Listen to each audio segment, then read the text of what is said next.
அனைவருக்கும் வணக்கம்.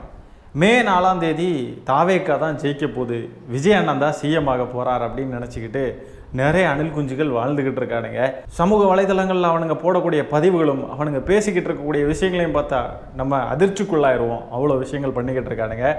என்ன பண்ணிக்கிட்டு இருக்கானுங்கன்னு பார்த்தீங்கன்னா, மே 4ஆம் தேதி பதவியேற்பு விழா நடத்துறது நல்லா இருக்காது, அண்ணனுடைய ஜாதகத்தின்படி மே 8ஆம் தேதி தான் பொருத்தமான நாள் அப்படின்னு சொல்லி ஜோசியெல்லாம் பார்த்து பதிவுகள்லாம் போட ஆரம்பிச்சிட்டானுங்க. அது மட்டும் இல்லாமல் ஆட்சிக்கு வந்த உடனே நாங்கள் இப்படி பண்ண போகிறோம் அப்படி பண்ண போகிறோன்னு பயங்கரமாக பேசிக்கிட்டு இருக்கானுங்க. அது எல்லாத்தையும் இந்த காணொலியில் நம்ம பார்க்கலாம். சமூக வலைத்தளங்களில் இவனுங்க பண்ணக்கூடிய அலப்புறையெல்லாம் செய்தி சேனல்ல எல்லாம் வந்துக்கிட்டு இருக்குங்க. மே 8ஆம் தேதி தான் சரியாக இருக்கும், மெரினா பீச்சில் எங்கேயாவது பதவியேற்பு விழா வைக்கணும், கூட்டம் பயங்கரமாக வரும் விஜய் அண்ணனுக்கு, அதனால மெரினா பீச் தான் பொருத்தமாக இருக்கும் இப்படின்லாம் பேசிக்கிட்டு இருக்கானுங்க. இன்னொரு பக்கம் பார்த்தா ட்விட்டர் ஸ்பேஸ்ல எல்லாம் என்னமோ உட்கார்ந்துருந்து பேசுறானுங்க. வாங்க ஒட்டு கேட்போம். கிஷோர், என்னைக்கு ஸ்பேஸ் போட்டு இந்த ரிப்போர்ட்டர்ஸ் எல்லாம் அடிக்க போறோம்? அடிக்கலாம். எனக்கு ஒரு ஆள் ஒரு மாட்டுக்கு ஒரு சூடு. நான் ஒரு ஆள் சூஸ் பண்ணி எடுத்துக்கிறேன். இந்த ஆள் நான் தான் படிப்பேன், நீங்க மாதிரி சூஸ் பண்ணி எடுத்துக்கோங்க. எனக்கு ஒரு 4-5 பேர் இருக்காங்க, என்னை விட்டுறாதீங்க. எனக்கு ஒரு 4-5 பேர் இருக்காங்க. எனக்கு ஒரு 4-5 இருக்கானுங்க. ஜேசிபி தான் என்ஜாய் பண்ணி அடிக்கலாம். எனக்கு என்னமோ உங்களுக்கு எல்லாம் இப்ப போர் அடிச்சிரும், நீங்க பண்ணவே மாட்டீங்க. செலிப்ரேட் பண்ணவே டைம் கரெக்டா இருக்கும்.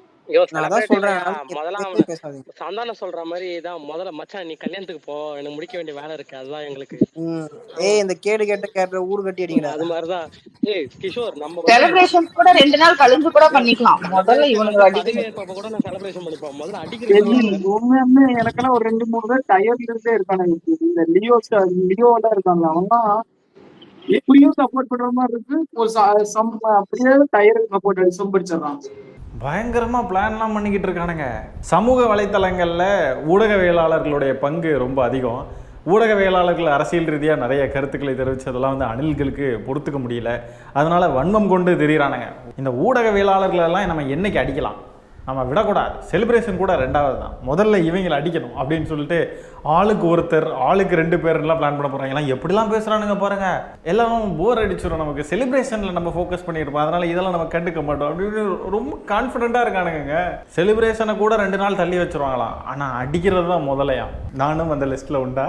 எல்லாரும் ரெடியாக இருங்க காய்ஸ், நமக்குலாம் அடி பயங்கரமாக விழப்போகுது. பயங்கரமான ஆளுங்க. சமூக வலைத்தளத்தையே அவங்க கண்ட்ரோலில் தான் வச்சுருக்காங்களாம். இந்தியாவிலேயே பெரிய படையாம், இராணுவ படைக்கு நிகரான படையாம், பவர் பேக்டு ஃபோர்ஸாம், அவங்க பேர் விர்ச்சுவல் வாரியர்ஸாம். அடி பயங்கரமாக இருக்க போது காய்ஸ். இப்படியெல்லாம் நம்ம பேசுகிறோம் பாருங்க, இதையே கட் பண்ணி எடுத்து அதுக்கு பிஜிஎம் போட்டு கொண்டாடுவானுங்க. ரா வண்ணம வேண்டா, எதிரிங்க கண்ணுக்குள்ளே விரல விட்டு ஆற்ற வேண்டாம் அப்படின்லாம் பாட்டுகள் போட்டு கொண்டாடுவானுங்க தற்குறிகள். சரி, அடுத்ததாக பார்த்தீங்கன்னா, தாவேக்காவுக்கு ஓட்டு போடாமல் திமுகவுக்கு வாக்களித்ததுனால பெத்த தகப்பனையே வீட்டுக்குள்ளே ஏற்றாமல் வீட்டை விட்டு வெளியே துரத்தி விட்டு வெளியில் படுக்க வச்சுருக்காங்க. அதையும் பெருமையாக காணொலியெல்லாம் எடுத்து போட்டிருக்காங்க. அந்த காணொலியை ஃபஸ்ட்டு பார்த்துடலாம் வாங்க. ஹை கைஸ், நான் கண்டென்ட் கருவேன். எங்கள் அம்மா அம்மா யாருக்குமா ஓட்டு போட்டேன் சொல்லுவா. நான் டிவிக்கு போட்டேன். நானுமே டிவிக்கு தான். ஒரு மனுஷன் பார்த்துருக்கிறாருல, இவர் உதயசூரியன் போட்டது என் அப்பா தான். அதனால உள்ள சைக்கிள் வெளியே பார்த்துருக்கிறாரு. நாங்கள் எல்லாருமே டிவிக்கு, என் தம்பி டிவிக்கு தான் போட்டான். ஹரிஷா பார்த்தீங்களா, எவ்வளோ பெருமை முகத்தில், எவ்வளோ பெருமையும் மகிழ்ச்சியும், அப்படியே ஆனந்தமாக இருக்காப்புலங்க. இவர் எங்கள் அப்பா தான், ஆனால் திமுகவுக்கு ஓட்டு போட்டதுனால அவரை வெளியே படுக்க வச்சிட்டோம், வீட்டுக்குள்ளே சேர்த்துக்கலாம் அப்படின்றான். பெத்த தகப்பனை வீட்டுக்கு வெளியில் படுக்க வைக்கிறத ரொம்ப நார்மலாக பார்க்குறாங்க. அதை காணொலியாக வேற எடுத்து போடுறாங்க. இன்னொரு பக்கம் பார்த்தா பெத்த அம்மா முதலமைச்சர் கொடுத்த அந்த 5000 ரூபாய் வாங்கினதுக்காக அவங்கள அடிச்சுட்டு வந்திருக்கேன் அப்படின்னு சொல்லிட்டு ஒரு தற்குறி சொல்கிறான். தாவேக்காவுக்கு ஓட்டு போடலன்னா சோத்தில் விஷத்தை வச்சு கொண்டுருவோன்றாங்க. அடடடா, என்னமா இருக்காங்க பாருங்களேன் இந்த விர்ச்சுவல் வாரியர்ஸ்.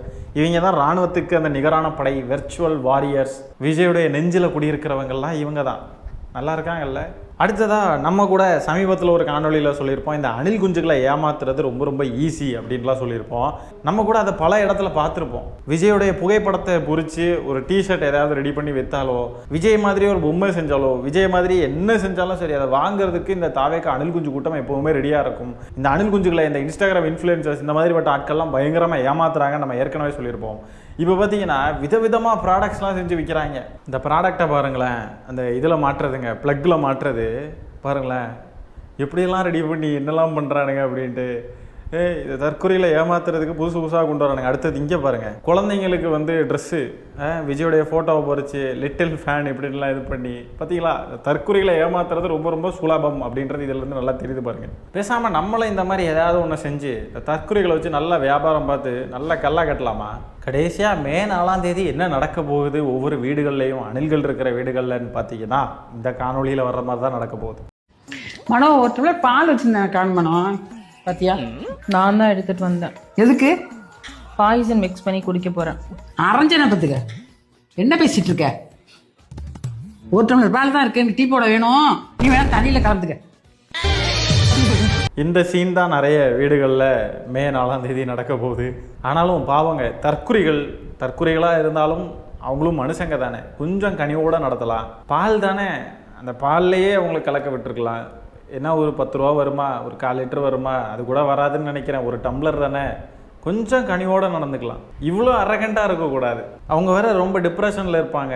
அதனால் ஒரு டம்ளர் பால் இல்லாமல் கொஞ்சம் எக்ஸ்ட்ரா கூட கொடுக்கலாமே. என்ன இப்போது கொஞ்சம் எக்ஸ்ட்ரா பால் இன்னும் ஒரு எக்ஸ்ட்ரா டம்ளர் ஒன்று கொடுத்தீங்கன்னா இன்னும் கொஞ்சம் கூட குடிப்பாங்க. கொஞ்சம் கனிவாக நடந்துக்கோங்களேன். ஏன் இப்படி ரொம்ப மனுஷத்தன்மை இல்லாமல் நடந்துக்கிட்டா என்னான்னு. அடுத்ததாக தாவேக்காவுடைய ஒரு மாநில பொறுப்பில் இருக்கக்கூடிய பாம்குமார் அப்படின்ற ஒரு நபர் என்ன பதிவு போட்டிருக்கான்னு பார்த்தீங்கன்னா, நடிகனுக்கெல்லாம் ஓட்டு போட மாட்டாங்க, இது கொள்கை மண், பெரியார் மண், திராவிட மண் சொல்லி கொண்டிருந்த கொத்தடிமைகளுக்கு தமிழ்நாட்டு மக்கள் மண்ணை வாரி அவர்கள் மண்டையில் போட்டு இருக்கிறார்கள், திரும்பும் திசையெல்லாம் விசில் முழக்கம்தான் அப்படின்னு சொல்லி பதிவு போட்டிருக்கான். அப்போ தந்தை பெரியார் அவர்களுக்கும் தாவேக்காவுக்கும் எந்த சம்மந்தமும் கிடையாதா? தந்தை பெரியார் அவர்கள் அப்போ கொள்கை தலைவராக வச்சுக்கிட்டு இருந்ததுக்கு காரணம் வாக்கு பிச்சைக்காக மட்டும்தானா? இவங்க கட்சி தலைவன் தான் மாநாட்டில் சொன்னான், திராவிடம் எங்களுக்கு ஒரு கண் அப்படின்ட்டு, தந்தை பெரியார் எங்களுடைய கொள்கை தலைவர்ன்ட்டு. இப்போ இவனுங்க என்னன்னா எப்படி பதிவு போடுறானுங்க, தாவேக்காவோட அதிகாரப்பூர்வமான மாநில பொறுப்பில் இருக்கிறவனுங்க பெரியார் மண் திராவிட மண்ணு சொல்லிக்கிட்டு இருந்தானுங்க, இப்படி இப்படின்னு சொல்லிட்டு நக்கல் அடிச்சுக்கிட்டு இருக்கானுங்க. அப்போனா இவனுங்க என்ன சொல்ல வரானுங்க, இவனுங்க கட்சிக்கும் திராவிடத்துக்கும் தந்தை பெரியாருக்கும் சம்மந்தம் இல்லைன்னு சொல்ல வரானுங்களா? தமிழ்நாட்டு மக்கள் மண்ணை வாரி திமுக மேலே போட்டாங்களாம். எதுக்கு இவனுங்க இவ்வளோ கான்ஃபிடென்ட்டாக இருக்கானுங்கன்னா, ஓட் பர்சன்டேஜ் ஏறிடுச்சான். ஓட் பர்சன்டேஜ் ஏறினதுக்கு இவ்வளோ கான்ஃபிடென்ட்டாக இருக்கானுங்க. தற்குறிகளுக்கு கணக்குன்னு ஒன்று தெரிஞ்சால் தானே. தற்குறிகள் மலைக்கு கூட பள்ளிக்கூடம் பக்கம் ஒதுங்கியிருக்க மாட்டானுங்க. அதனால தான் தற்குறிகளாட்டு டிரான்ஸ்ஃபார்மர் வலையும் அது மேலே இது மேலே ஏறிக்கிட்டு இருக்கானுங்க. இவனுங்க கிட்டலாம் குறைந்தபட்ச அறிவை நம்ம எப்படி எதிர்பார்க்க முடியும்? எஸ்ஏஆரில் வாக்குகளை தூக்கியிருக்காங்க, அந்த அடிப்படையில் தான் பெர்சன்டேஜ் வந்திருக்கு. எஸ்ஏஆர் நடக்காமல் இவ்வளோ பெர்சன்டேஜ் வந்திருக்கு அப்படின்னு சொன்னால் அப்போது யோசிக்கலாம். எஸ்ஏஆர்னு ஒன்று நடந்திருக்கு அப்படின்றப்போ நிறைய வாக்குகள் தூக்கப்பட்டிருக்கு. எஸ்ஏஆரில் நிறைய பேருடைய பேர் ரிமூவ் ஆனதுக்கு பிறகு இருக்கக்கூடிய ஆக்சுவல் ஓட்டர்ஸோடைய நம்பர்ஸில் தான் இந்த இப்போ இருக்கக்கூடிய இந்த 85% விழுந்திருக்கு அப்படின்றது கூட தெரியாம, நம்ம சொல்றதெல்லாம் என்னன்னே புரியாம கேணத்தை நம்ம பதிவு போட்டுக்கிட்டு இருக்கானுங்க. அதுலயும் திராவிட மண் பெரியார் மண்ணுன்னு சொல்லிட்டு இருந்தவங்களுக்குலாம் மண்ணள்ளி போட்டாங்க தமிழ்நாட்டு மக்கள் அப்படின்னு சொல்றானுங்க. கிக்கி பிக்கி பண்ணிக்கிட்டு இருக்கானுங்க. மே 4ஆம் தேதி நம்ம கிக்கி பிக்கி பண்ணுவோம். யார் தலையில் தமிழ்நாட்டு மக்கள் மண்ணவாரி தூக்கி போட்டிருக்காங்க அப்படின்றத மே 4ஆம் தேதி இவனுங்க பார்க்க தான் போகிறானுங்க. என்னுடைய ஒரே ஆசை என்னன்னா, மே 4ஆம் தேதி இவனுங்க யாரும் தலைமறைவாகாமல் எல்லாரும் இப்போ எப்படி ஆக்டிவாக இருக்கணுங்களோ அதே மாதிரி ஆக்டிவாக இருக்கணும். இதே பாம்குமாரும் அணில் குஞ்சுகளும் மே 4ஆம் தேதி தமிழ்நாடு வந்து பெரியார் மண் தான், தமிழ்நாடு திராவிட மண் தான் அப்படின்றத உணர போகிறானுங்க. கிக்கி பிக்கி பண்ணுறானுங்க பாருங்களேன். இது பெரியார் மண்ணு சொல்கிறாங்க, திராவிட மண்ணு சொன்னாங்க, எல்லாருக்கும் இருக்கு பாருங்கன்னு கிக்கி பிக்கி பண்ணுறானுங்க. அப்போ இவனுங்களுடைய கொள்கை தான் என்ன? கொள்கை இல்லாத கூமுட்டைகள்னு சொன்னால் மட்டும் கோவம் வருது. எங்களுக்கு கொள்கை இல்லையா, நாங்கள் மதச்சார்பற்ற முற்போக்கு, இது எங்களுக்கு தந்தை பெரியார் கொள்கை தலைவர் அப்படி இப்படின்னு வைக்கிறானுங்க.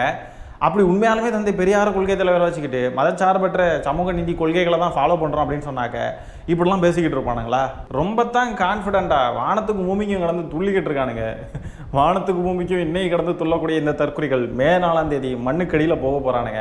இவனுங்கெல்லாம் இன்னைக்கு ஆக்டிவாக இருக்கிற மாதிரியே மே 4ஆம் தேதியும் ஆக்டிவாக இருக்கணும் அப்படின்றத நான் கேட்டுக்கொள்கிறேன். கையில் கம்பு வச்சு ஜம்முன்னு சுற்றிக்கிட்டு இருக்கானுங்க, வெறும் கையில் கம்பு சுற்றிக்கிட்டு இருக்கானுங்க. அந்த கம்பை மே 4ஆம் தேதி நம்ம வாங்கி அவனுங்களுக்கு திருப்பி கொடுக்குற கூடல தற்கொலைகள் எவனும் எந்திரிச்சு கூட பார்க்கக்கூடாது இதுவே.